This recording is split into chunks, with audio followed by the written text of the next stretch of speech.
Dinding dan atap stasiun kereta api Pekalongan, Jawa Tengah ambruk.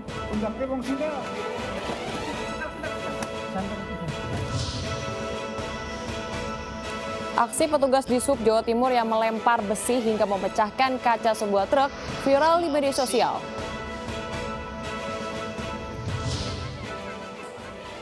Pasukan anti huru-hara semakin brutal dalam membubarkan para pengunjuk rasa anti kudeta militer Myanmar.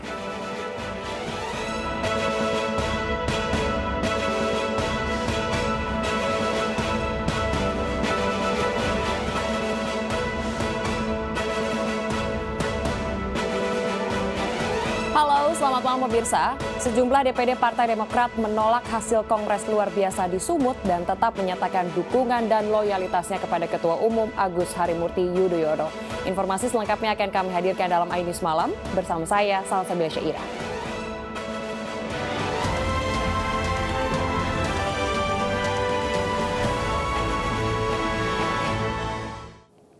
Pemirsa, di informasi pertama, dinding dan atap stasiun kereta api Pekalongan, Jawa Tengah siang tadi ambruk. Akibatnya satu orang pegawai stasiun luka ringan.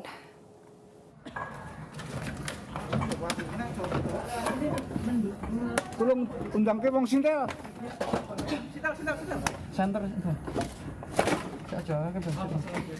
Sabtu siang, sebagian dinding dan atap stasiun kereta api Pekalongan, Jawa Tengah ambruk.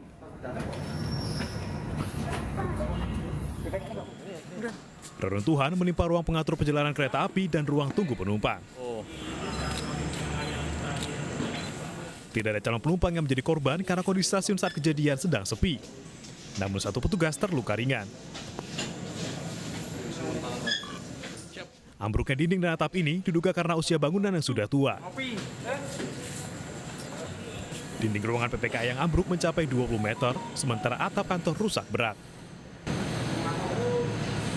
Sekitar jam 13.00 kita mendapat informasi bahwa ada gedung sedikit di stasiun kereta api ini yang jatuh dari atas, karena ini informasinya sudah bangunan tua, bangunan lama, sehingga ada jatuh spontan, nggak diketahui penyebabnya, namun tidak ada korban akibat kejadian ini. Meski bangunan ambruk, perjalanan kereta api Semarang, Pekalongan, Jakarta atau sebaliknya tidak terganggu. Dari Pekalongan, Jawa Tengah, Suryono Soekarno, iNews melaporkan. Pemirsa, kecelakaan lalu lintas terjadi kembali di ruas jalan tol Purbalenyi, Purwakarta, Jawa Barat. Satu orang tewas dalam tabrakan antar mobil dan truk tersebut.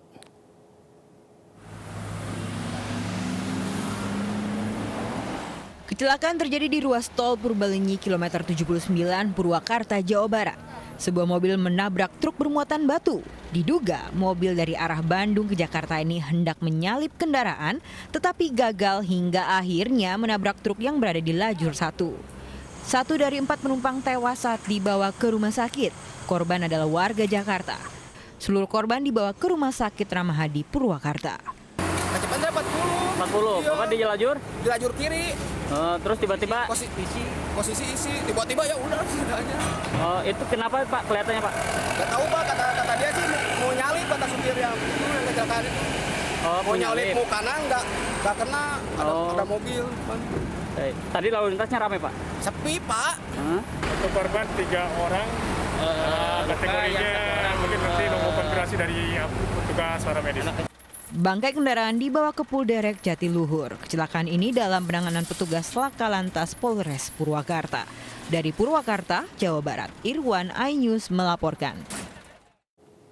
Pemirsa, aksi seorang petugas di Sub Jawa Timur yang melempar besi hingga memecahkan kaca sebuah truk viral di media sosial.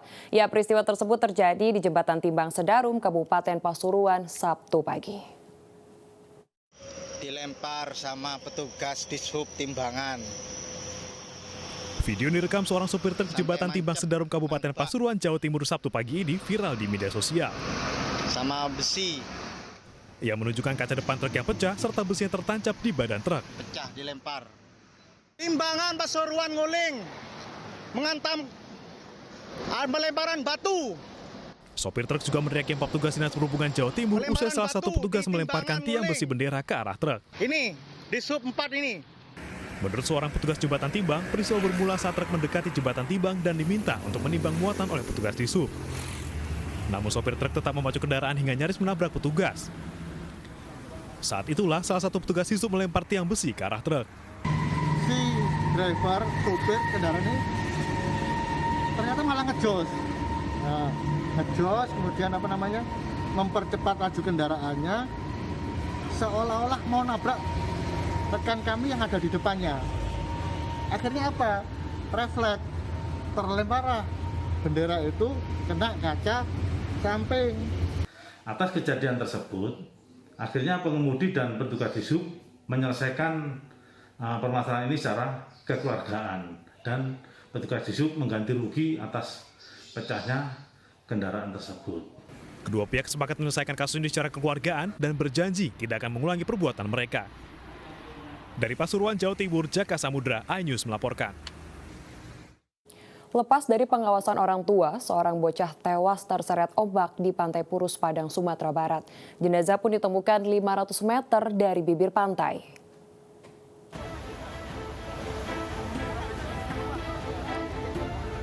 Setelah mencari selama 2 hari, tim SAR gabungan akhirnya menemukan jenazah Rizky, bocah 11 tahun yang terseret ombak di Pantai Purus, Kecamatan Padang Barat, Padang, Sumatera Barat.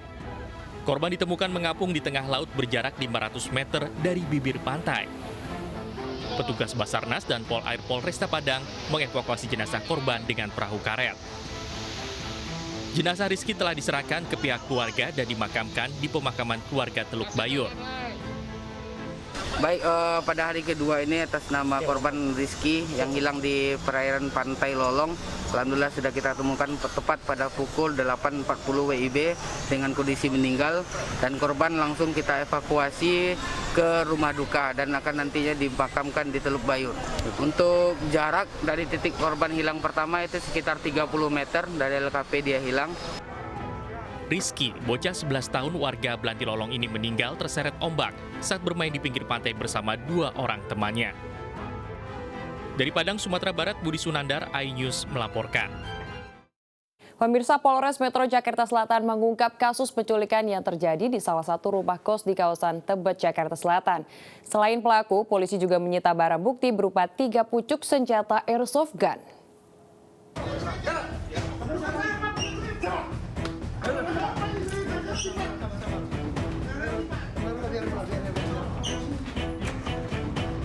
Tim Satreskrim Polres Metro Jakarta Selatan membekuk pelaku penculikan dan penyekapan. Korban bersama para pelaku ditemukan di wilayah Cikarang, Bekasi, Jawa Barat pada Sabtu sore. Peristiwa penculikan ini diketahui saat kakak korban mencari adik laki-lakinya di rumah kos di kawasan Tebet, Jakarta Selatan karena selama beberapa hari tidak bisa dihubungi. Mendapatkan informasi tersebut, polisi langsung melakukan penyelidikan dan pengejaran. Jadi ada seseorang pelapor bahwa pada tanggal 3 Februari Maret ya, 3 Maret itu mencoba mencari adiknya. Nelpon beberapa kali, tidak diangkat, tidak ada. Kemudian didatangi di kos-kosannya. Di kos-kosannya ternyata tidak ada ya. Kemudian mendapatkan keterangan dari lingkungan sekitar, salah satunya dari security, bahwa adiknya yang dimaksud tersebut dibawa oleh beberapa orang ya. Dibawa oleh beberapa orang keluar dan sudah beberapa hari ini tidak kembali gitu. Setelah menangkap pelaku, petugas juga menyita sejumlah barang bukti berupa 3 pucuk senjata airsoft gun. Dari Jakarta, Helmi Sajengbati, iNews melaporkan. Seekor macan dahan yang memangsa 5 ekor kambing warga di Jorong, Sikabu-Kabu, Sumatera Barat ditangkap oleh petugas BKSDA. Macan tersebut ditangkap setelah masuk perangkap yang dipasang petugas di sekitar lokasi.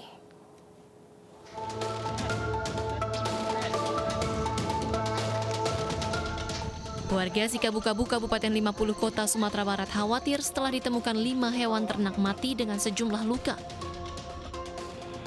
Warga dan petugas Badan Konservasi Sumber Daya Alam di sekitar perkebunan memasang perangkap. Hasilnya, seekor macan dahan masuk ke dalam perangkap. Satwa seekor harimau dahan hasil dari konflik yang terjadi di Nagari, Sikabu-Kabu, Tanjung Aro, Kabupaten 50 Kota. evakuasi telah dilakukan dengan selamat yang dilepasliarkan di kawasan konservasi yang ada di Kabupaten 50 Kota.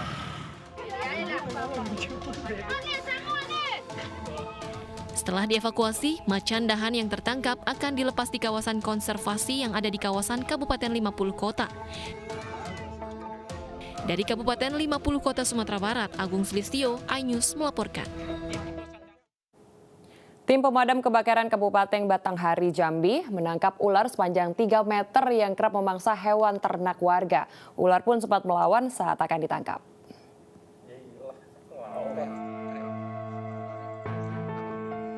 Tim pemadam kebakaran Kabupaten Batanghari, Jambi menangkap seekor ular piton di kandang ayam milik warga.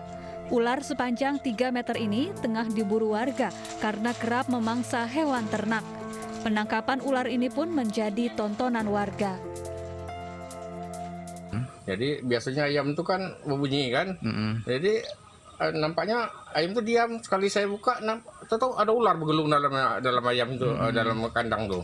Sudah sering berarti ular itu datang ke sini? Sering Pak, sering. Sekarang ada malam-malam dia datang atau dia ngilang. Tapi yang dapat tertangkap ini cuma satu ini. Agar tidak membahayakan, petugas damkar menutup mulut ular menggunakan lakban. Rencananya, ular akan dilepaskan ke habitat asalnya. Dari Batanghari, Jambi, Joni Firdaus, iNews melaporkan. Beralih ke informasi lainnya, pemirsa, akibat gangguan teknis, pesawat Batik Air rute Jambi-Jakarta harus memutar balik dan kembali mendarat di Bandara Sultan Taha Jambi. Saat mendarat, sempat timbul percikan api dari bagian roda pesawat.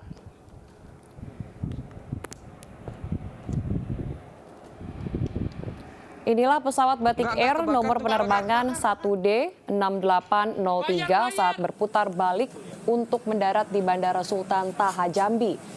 Pesawat tujuan Jakarta itu harus putar balik beberapa saat setelah lepas landas karena gangguan teknis pada bagian roda depan. Pada saat mendarat, muncul asap dan percikan api di bagian roda pesawat.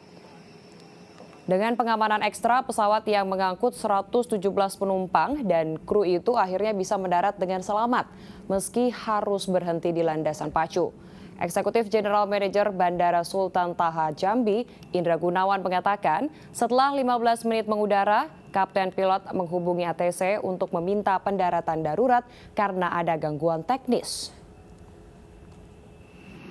Kami belum bisa dapat menyampaikan karena nanti ada tim investigasi dari KNKT, kemungkinan besok akan mendarat atau mungkin akan menginvestigasi. Dan kami juga secara ini tidak dapat menyampaikan terkait penyebabnya gitu. Satu keluarga guru ngaji di Banda Aceh dibantai oleh pelaku yang masih memiliki hubungan kekerabatan. Kami akan kembali usai jeda.